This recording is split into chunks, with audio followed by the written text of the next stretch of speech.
Hey there, and welcome to Motherhood Unplugged. I'm your host, Mama Olive, otherwise known as Tatiana Karanja, and this is the podcast where we talk about motherhood honestly and openly. I'm so excited to share that this episode is brought to you by Malaika, Kenya's leading maternal care platform.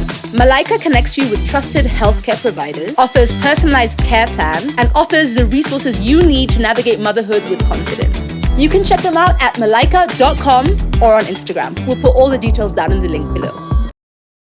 Hi, Dr. Carol.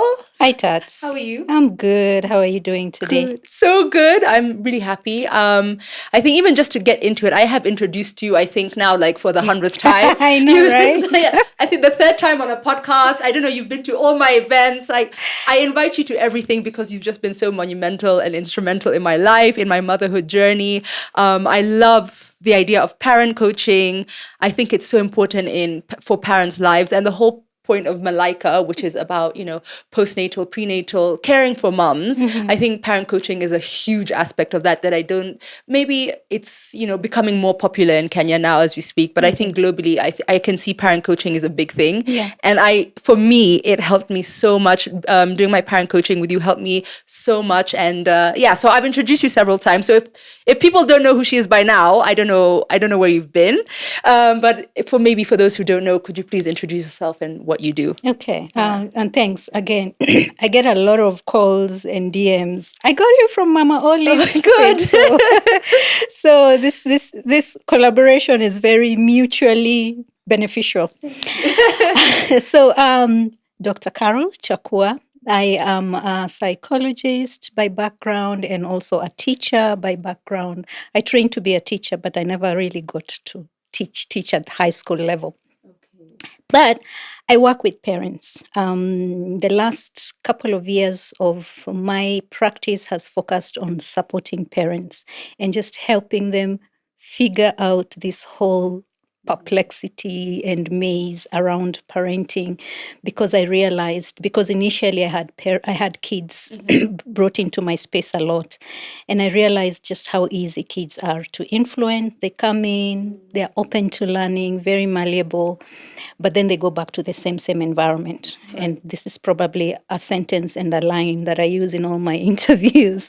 That's how I came to start working with parents, because I realized that there's a lot of parent bashing and parent blaming and people talking down at parents. And the reality is that nobody gets into this space with prior information. Right. And sometimes, you go through a parenting class, but it's one thing to experience it as theory, right, and it's another one to just actually be faced with yes.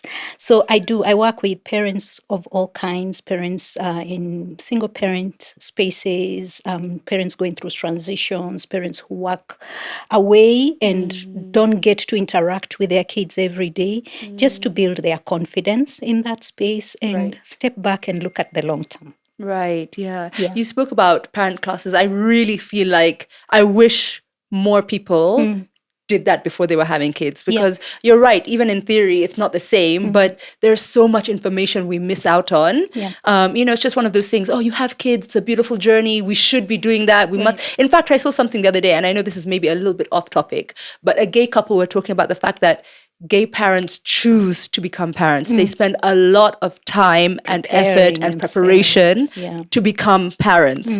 I know a lot of people in Kenya might not, agree with that statement, but it really sparked something within me, because I think they're right, because a lot of families have kids because it's the right thing to do, specifically in our society. It's the right thing to do. It's natural. You get married, you have kids, that's what we do. And there's not a lot of intent or there's not a lot of thought that goes behind that. And I really wish we had more classes on a lot of things. Like some of the things you've taught me about brain development have helped me in so many ways understand why my kids are doing some of the things they're doing, or why they might be going through some of the things they're going through, how I can help them, how I can help myself. So I wish a lot more parents did that. But I think for today, what I really wanted to touch on is discipline. And I know that's a question I personally get a lot of the time. How do we discipline our kids? And I think it's even something that we went through in our parent coaching. What is the right way to discipline? I don't like the term gentle parent, or I think that term is Misunderstood. Yes. Highly misunderstood. I think a lot of people think gentle parenting is permissive parenting, which are two different types of parenting. I think in Kenya discipline means beating your kids. Yeah. And I really don't think that's right. Personally, that's my own 2 cents. And I know every parent we're all doing our best. Yeah. I've been there. I've talked about it online openly. I have hit my kids and I've regretted it with every fiber in my being. And those are things we spoke about. Those are some of my biggest regrets. So today, what I really want to get into is discipline. And you're a mom you're a mom of a son. And as a parent coach, I would love to know, what does discipline mean to you? My view has transitioned and transformed over time. Right. It's from that place of people asking, what's the right way to discipline? Right. What discipline method do I use? And then over time, I began to realize it's not really about the method or the thing that you do. It's about the environment that you create. Right. And for me, I have a whole masterclass on discipline. It's called Conscious Discipline, that helps you really understand, what is this environment that I need to create? Right. So when I think about discipline, it's the environment that you create for a child to learn.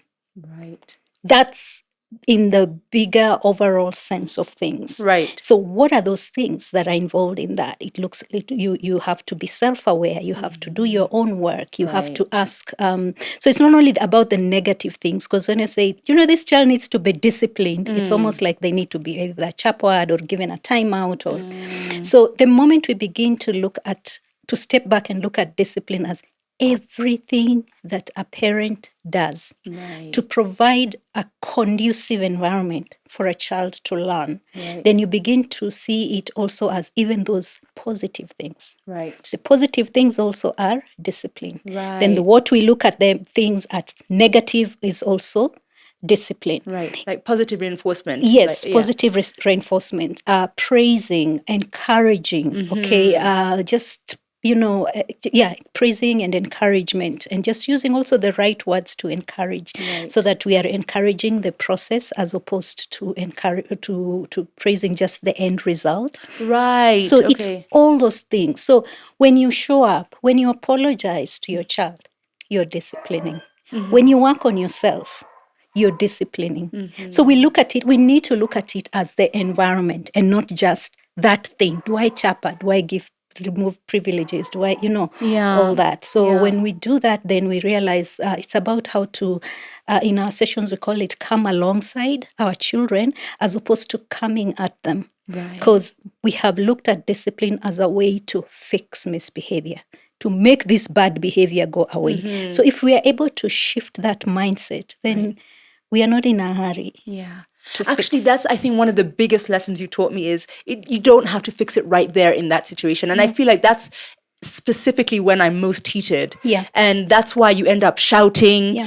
You're aggressive as a parent because you're also now dysregulated. Yeah. So I think that's one of the biggest lessons you taught me. When there's something wrong, it's okay to take a breather. You don't have to tell them right there on the spot, this is wrong, we're going to fix it right now. It's okay. Take a minute to think about it, and then you can go back and now try and correct that behavior or talk about it with them, why this was wrong, why I didn't like that, or why you hurt my feelings, or whatever it might be. And I think that's one of the biggest turning points for me, because I was definitely raised in, you're having a tantrum in the store, you're going to get choppered. Fix that right now. Get what We use the term nip it in the bud. Exactly. Yeah. Right now. And then I realized they're not learning anything. They're just scared of you in that moment. So they're going to stop what they're doing just because they're scared. Exactly. But you've not taught them anything. Okay, this was wrong because X, Y, Z, which they will understand if you just took the time to explain. Yeah. I think that's one of the biggest lessons I've learned about discipline. Yeah. And when you think about it like that, then you realize that most of the discipline happens outside of the misbehavior. In fact, I usually say we have the 80-20 rule, where 80% is when you're calm and the child is calm, when you're hanging out, when you're connecting, when but we like to say, let's use those bad moments as teachable moments. They need to learn a lesson. And so you want to inflict pain, you want to inflict fear, because also that's where we came from. Right. Okay? Yeah. There's a lot of embarrassment and shame around changing behavior, around teaching and learning. And a lot of, I understand, we always feel like if we do it the calm way, we are not really teaching a lesson because we don't know any other way to do it. Yeah. And I still feel that way, actually. Right. There are still moments where I'm like, if I don't do it right now, if I don't show you how angry I am, or another one is, I'm not going to speak to you now because, and those are things that I've had to get rid of. Yeah. We use disconnection. Exactly. We use the disconnection to teach a lesson.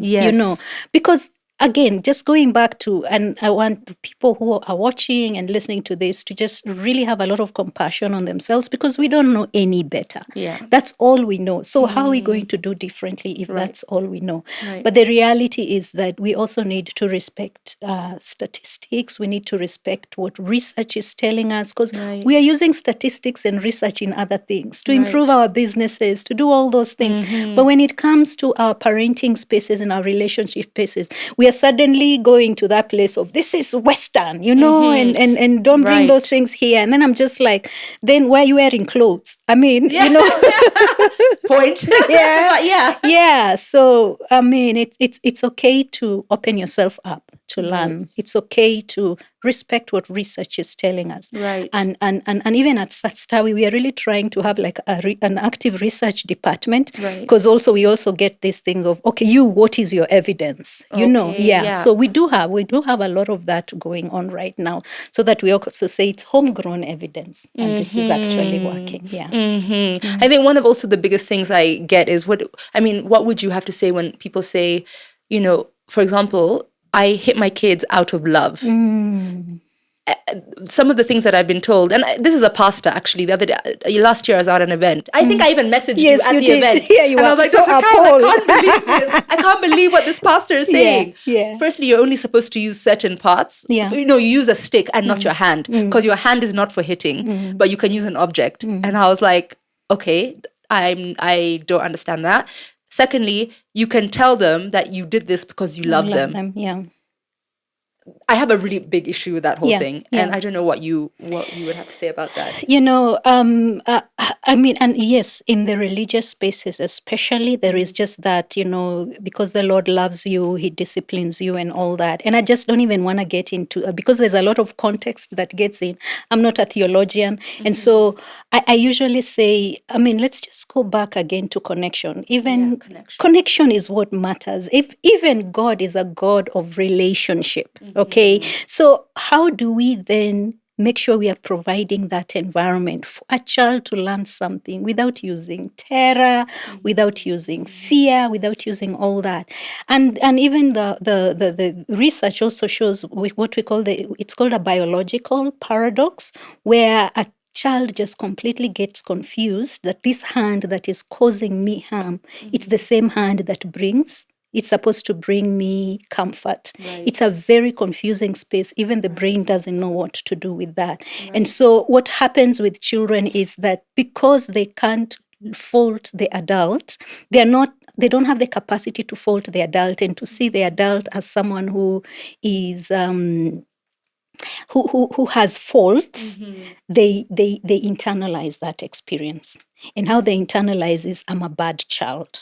Not the behavior was bad. But in this whole equation, someone has to be the one who is bad. And between me and this person that I look up to protect me and to provide for me, it can't be the parent. And it's the same narrative when parents split and the kids blame themselves. It's the same narrative. So they just don't know how to place the adult as the one who is at fault because it's very dangerous for their safety and survival. And so those things, there are ways that we can connect with our children. And I will just say right off here that there is research that shows that spanking works. There's also research that shows that spanking is not good. So I'm usually very neutral and balanced when I'm talking to parents about this space of discipline, because I tell them, look, this is what the research is saying. Okay, but in the bigger frame of things, what are we really looking for? We are looking for connection. And what research is very specific when it comes to spanking is that it works in the short term. It works to change behavior in the short term. Yes. So you want quick results, you will get it. But the the same research also shows after many years of doing this over a long period of time, the child learns about being aggressive. Right. It leads to depression, low self-esteem, and all those. So it's really good to be able to look at both sides. And for me, when it comes to discipline, I tell parents, let's have information. Right. Let's not be quick to say this is what is working and this is not what. Let's have as many tools on our toolboxes. Let's look at the pros and the cons, because again, we can get very guilty. And I've had a couple of moms call me, I chappered my child. Oh my gosh, this is the end of the world. I'm like, imagine, no. When it comes to any of these cause and effect things, we look at how long have you been doing it? Right. In what environment have you been doing it? How intense is it? Right. So that a one-off situation shouldn't send you on a guilt trip. Yes. It just feels so bad when you do it. No matter if it's a one-off, it's something I know for myself. Right. It's something that I just can't get over. Yeah. And then it gives me nightmares. I can be driving and then thinking about it and just, what were you thinking? And what I realized is it's when I'm at my lowest. Right. And it has nothing to do with my kids. Child. Yeah. It's literally when I'm tired, when I'm burnt out. There's a lot going on in the world right now. So it's usually sometimes when I'm looking at what other children are going through and then they're complaining about something like the color of the cup that they're using. And I'm like, you have no idea what people... slow. Yeah, exactly. I can't log on. And I'm like, do you understand what people are going through? And you're here complaining. So it's usually when I'm as I said, dysregulated, tired, feeling a little bit emotional, overworked, that I now start getting angry with my kids. And so that really tells me it has nothing to do with their behavior. And it has everything to do with me, where I'm at, and how much patience. And the thing is, I'll be able to give patience to people I'm working with.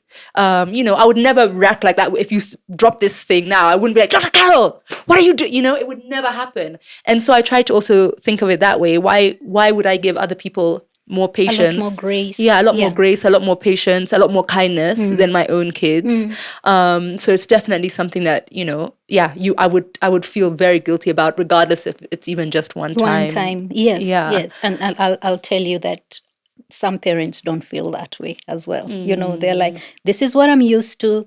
This is what has worked for me. I'm just going to go ahead and do it. Right. So there's a whole spectrum of parents. Yeah, and there are those who just really feel nothing about doing it. And I find that very sad, because out of lack of knowledge, you're really, really doing a disservice to your child. Yeah. And I think even now, going back to what you were saying about having more knowledge, I think that's also something, like I said earlier, going through some of our conversations through parent coaching and just learning how each child works at each stage. For example, even learning the fact that kids don't have impulse control until they're 6, So, they want to break something, they'll do it. They actually lack the ability to have impulse control, which is something that, you would see as naughty, but really it's just they're not developed yet. So things like that are really important. Even learning about the age of rudeness, for example. I saw that on somebody else's page, and that was really enlightening for me, because it also just made me realize that kids go through certain periods and you need to adapt yourself to these certain periods, and it's not them now just behaving really ridiculously or something like that, or very badly. So that's another thing that I wish parents took the time to go through the different and maybe that's something that we can do, with a parent coach. So that's why parent coaching, I think, is so important, to take the time to really understand what kids go through, so that you can be able to help them help you help them, whatever. Absolutely. And just learning something as simple as what is going on in a child's brain when they're having a tantrum just puts us in a different frame of mind on how to deal with that tantrum, because we hear, I'm not going to let my child manipulate me with their tantrums. That's something I've heard so much. Yeah. And I'm not going to let this child, of course, we probably don't say that as much, but the reality is embarrass me in front of other people with their tantrums or with their snacky or sassy comments, and those things can really, really be triggering for us. So when I talk about discipline, I talk about what's age appropriate, what's going on with you. Okay, how are you interpreting that behavior? Right. Because children are going to roll on the floor in the supermarket because you have said no. And I will just say right off, it's not manipulation. It's not manipulation. There's a way we have created the environment. When they do that, we respond to them quickly. Probably we give them what they want. Then now that becomes something that they are learning. But at the very basic, physiologically, they've just seen danger. Yeah. So red cup, I wanted a red cup. You've given me a blue cup. That's not what I wanted. That's not what I wanted. And I hit the roof and I throw the cup and I fall down and I roll around. It has more to do with what's happening physiologically in the brain, the dysregulation that we are talking about. The part of the brain that has been triggered is the fight or flight. Okay? And so when fight or flight is, the stress response is triggered, the energy that comes through is, I need to run, or I need to hide, or I need to keep myself safe, which now is flight. And so when even a child is throwing themselves around, it's more about the energy that's being fueled by the brain so that you can, it's a self-protective mechanism. Right. And so in that moment, there is, and then the part, that's the emotional, in a very simple way, the emotional brain has been turned on. Right. And it's the one that is most fully developed. Right. It's more developed at age 2.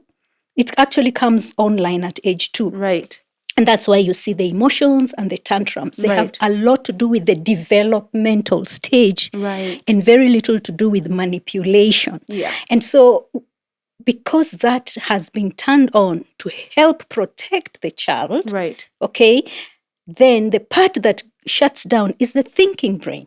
And the thinking brain, the one of think through, be empathetic, think about your where we are, yes, and how it's affecting others. That's not online, especially at 2 years. It's not even there, because it comes online at 5 years, between 5 and 9. So I don't know how old your kids are now and all that, but sometimes we expect them to do a lot more than they're capable of doing. And it's fully developed, of course, from 25 onwards. So the things we are expecting our children to do at 2 are just completely unreasonable. Now, have you threatened them and yelled at them and chirped at them and it has stopped? Yes, because who wants pain? Okay, who wants to be yelled at? Okay, so of course they will respond the way you want. Then that's where now the issue comes with discipline, because we think that as long as a child has stopped doing something, they have listened to us, and especially teenagers, they just learn. This one, if they start talking, they'll talk for 2 hours. So let me sit and show my face a certain way so that my mom knows I am hearing and I've done. And so they shut down. And then now you're the same parent who says this child has shut down and they don't talk to me and they don't listen to me. So they quickly learn us. And that's where maybe you can say the manipulation comes in. They quickly learn us. They quickly learn how we respond to things and everything. They just want to make us happy. But it's not the manipulation of politicians, Good comparison. Right? It's not that kind of it's the, hey, let me just scan my environment, see what I need to do and move on. So what have you taught there? You've taught the child, when I'm angry, I will use aggression. I will talk to people. I will talk down at people. I will use violence. So if those are the lessons that they're going to carry into their adulthood. I think you've mentioned some things, and I'm trying to. There's so many things there that ring so true for me. Especially embarrassment is one, and the two things that I wanted to embarrassment and boundaries. So first you mentioned about you get embarrassed about your kids' tantrums in public. I feel like that was one of my biggest triggers. If they threw a tantrum at home, it's so much easier for me to handle and to know how to help them through it. But if it's in public and it's embarrassing, now that's what brings on the anger and the frustration. Again, nothing to do with the kid, everything to do with me. So that was a big one for me as well. And then boundaries. So now when you're talking about like they will have a tantrum in the store and maybe then you'll buy them something quickly. That used to be me.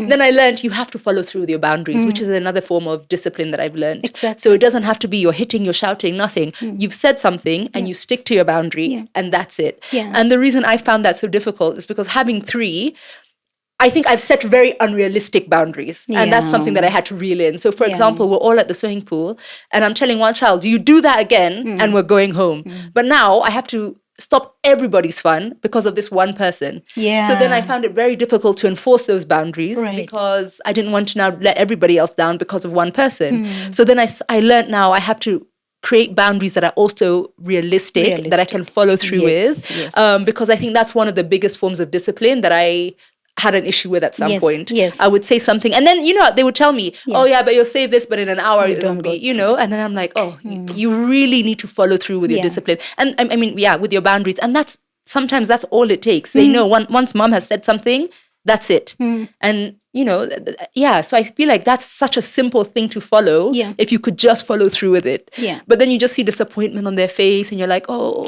I want to make them happy. But in the end of the day, you're, hindering their ability to be disciplined, I guess. Yeah. And I mean, you're right when you say realistic. Because you see, the thing is, we want to fix everything. Right. We want to see behavior change very quickly. And again, that reflects on our ego. Yeah. I mean, oh my gosh, everyone wants their kid to be well behaved out there. Yeah. And I usually invite parents to say, look, let's get to a point where we are actually comfortable with misbehavior. That's very scary. In fact, I said it in a setting. And there's a mom who just said, no, this makes me very uncomfortable. Right. I can't let, Yeah. But what's the big deal there? Yeah. When you think about the things that we want to teach our children, they are not pieces of furniture. And that's what we talk about in our sessions, carpenter parenting and farmer parenting. They're not pieces of furniture to be fixed. Right. Where did we get the notion that we can fix behavior and don't repeat things and just say things once or twice or because of this? They are human beings. There's a lot of nurturing that needs to happen. There's a lot of patience that needs to come in. And so when we remove that, what discipline method do I use? How do I get my child to change behavior? And we step back and look at what kind of environment do I need to create? And the most fundamental one is in connection, in relationship. Because, and our children, I keep saying that our children respond to us better when they feel connected to us. And that's why, I mean, I was talking again to a group of parents the other day, and there's this mom who said, I used to be the chapa mom.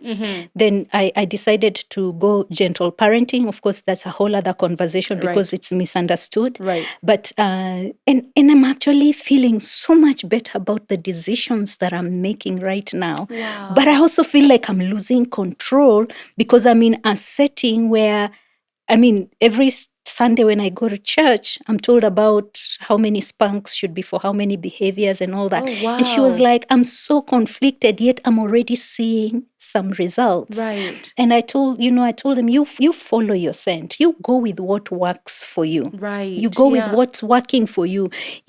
What's really what's guiding your heart in this moment? How do we go about it? And I'll tell you that I have had parents who they'll continue with the chapter after going through my sessions because they're like, this is what I believe in and I'll do it. But it's from a more informed perspective because we don't tell parents, don't chapa or chapa. Right. We give them information. Right. We talk about what is age appropriate. We talk about the brain. Right. We talk about the whole range of consequences. You see, we think, we usually say discipline, but really it's the consequences that we mean. Right. What is that thing that you do now that says it will pinch, it will be painful? Because they need to experience that. Right. That's something that will be uncomfortable for them so that this lesson is really learned. Right. So those are consequences. And we have a whole range of consequences that we can use. We're doing that as well now. They get a certain amount of screen time a day. They're very addicted to one game. It's fine. I was a gamer as well, but they're very balanced with outdoors, school, and this. So if there are moments where, my thing to them is, if you do this, there's no screen time this evening. Yeah. And they quickly are, okay, we're back together on it. Yeah. So we do also have, a lot of natural consequences that come with, it doesn't necessarily have to be inflicting pain. Exactly. Yeah. And I really like that about how things are working now. But as you said, also it's something that you mentioned to me when we were in our parent coaching sessions. There are things that you do now that you don't necessarily see. And then a few years down the line, you see the fruits of your labor. Is that the right? Yeah. Yes. You see, and I remember you talking about that specifically with your son. Yeah. And there was a moment where I remember messaging you or calling you and like, what I've been working through with, one of my kids, I can right now is when I'm seeing how she's doing, and it just made me feel so happy to see that what we worked on is you can see the results. We can see the results, and that is such a great feeling, right? Knowing that you didn't have to do anything hurtful, and you just walked with them through this journey. Came alongside them, looked at it as a farmer, knowing that sometimes all I'll do is just sow the seed and water, and I'll not see the fruit sprouting, the plant sprouting at that time. Right. I think when it comes to discipline, we look at it as fixing, but really it's about, again, like I said, nurturing, and sometimes it's over time. And there are things that will happen as you go, but there are things that you look back, like now for me with my 16-year-old, and I'm like, that's such a high level of responsibility, right? And it really feels rewarding to be able to see that. But that's not how it was when he was in year 4, or when he was 12 years old. That's not how it was. But it's just consistently doing that thing. And I think what we really need, and what we do in parent coaching, is to give parents the confidence that what they're doing now is the right thing. Right.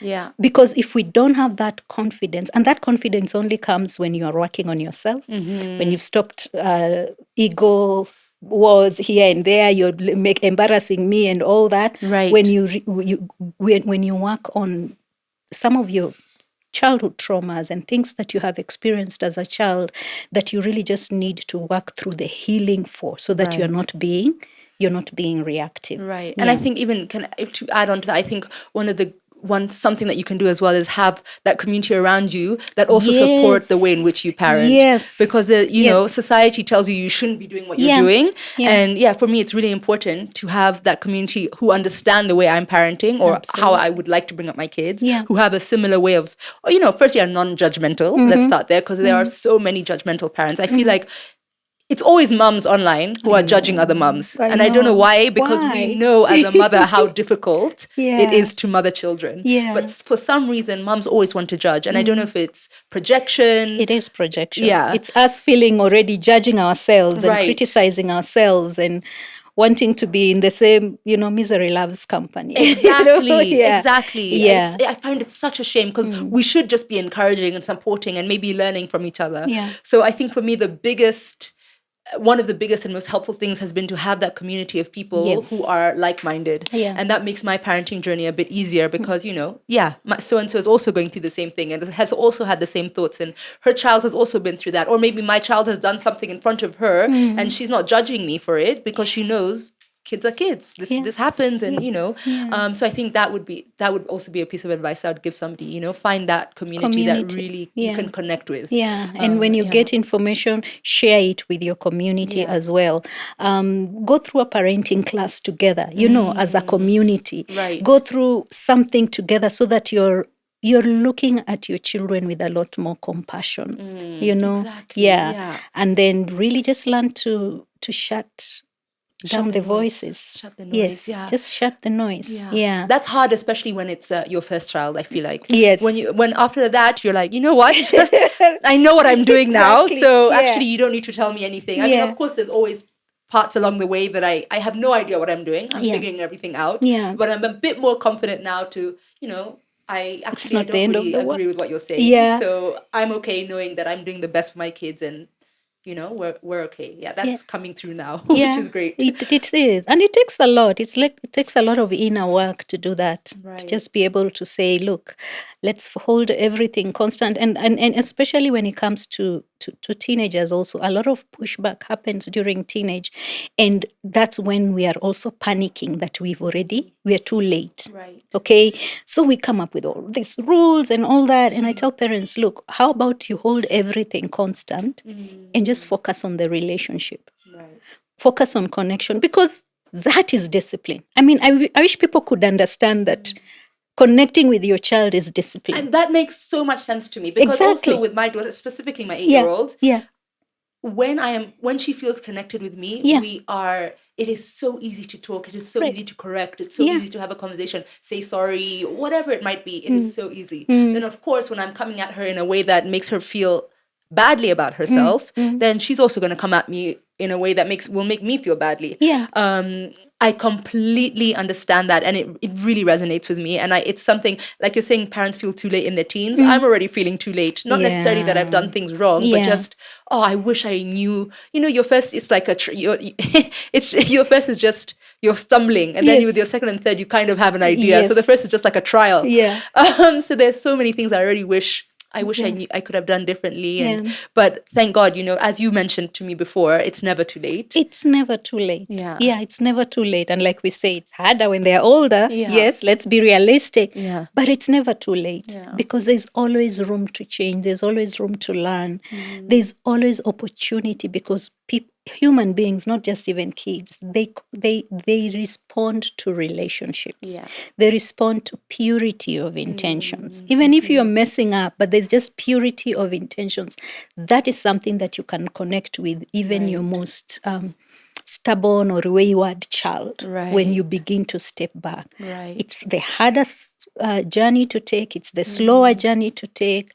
But I usually say the long route, the long route is usually the shorter route in the long term. I get that. Yeah. In fact, I think that was me and my dad. My dad never disciplined me in the sense of, he never hit me or anything like that.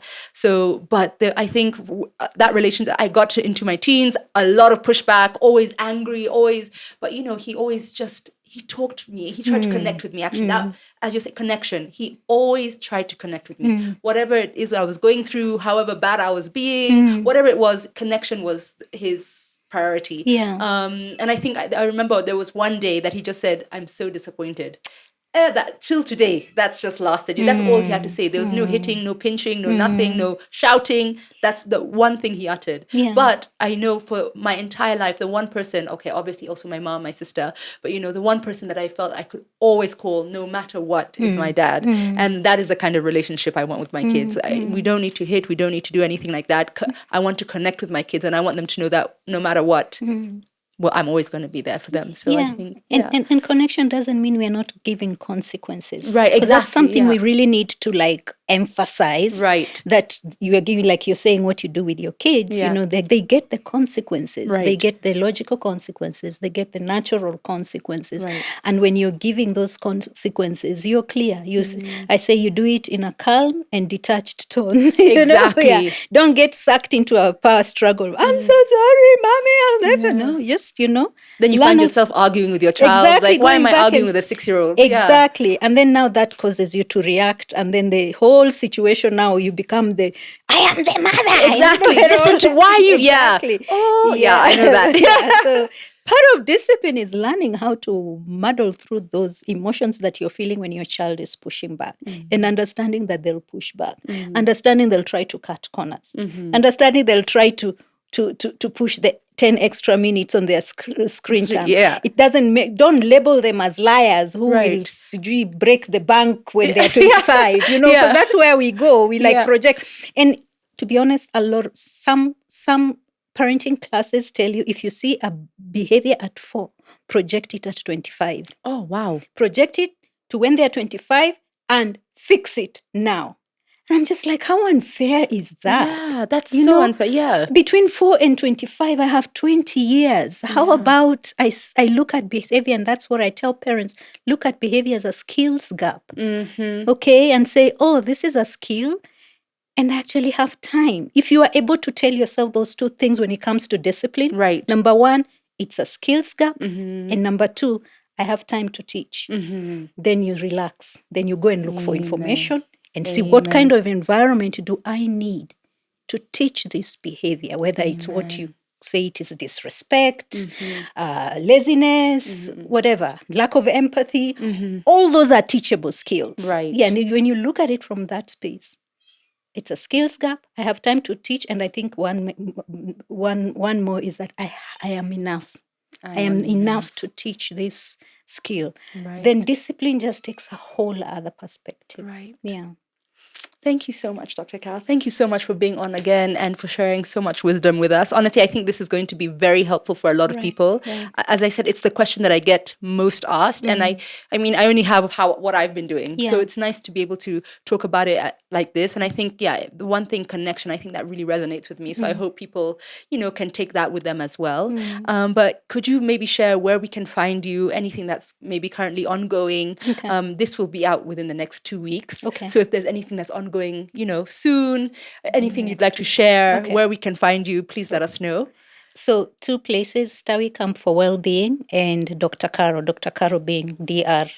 Carol Chakwa, Dr. Carol Chakwa. Of course, we'll tag. Okay, we'll tag awesome. everything. Yeah. Yes. So I don't know if it will come out after the camp, because we have a camp coming up for kids, Stawi Camp for Wellbeing. It's a resilience and vision boarding camp coming up end of November and first week of December. So the first week is the one that's for teenagers. The last week of November is the one that's between 6 to 11. So that's one. But if you also want to be able to just plug in and just get immersed a little bit on discipline, we have a 5-series masterclass. Wow. Already online, ready. So you can reach out again through Stawi Camp for Wellbeing, and then we can be able, you purchase it, and then you just watch it at your own pace.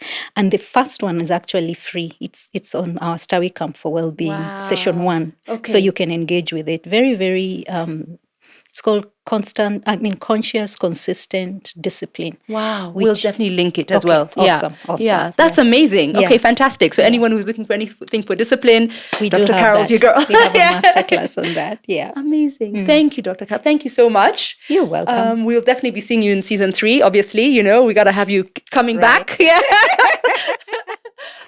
It's always an honor and such a pleasure for me to do this. And thanks for always creating this space for moms to learn. Keep up the great work. Yeah.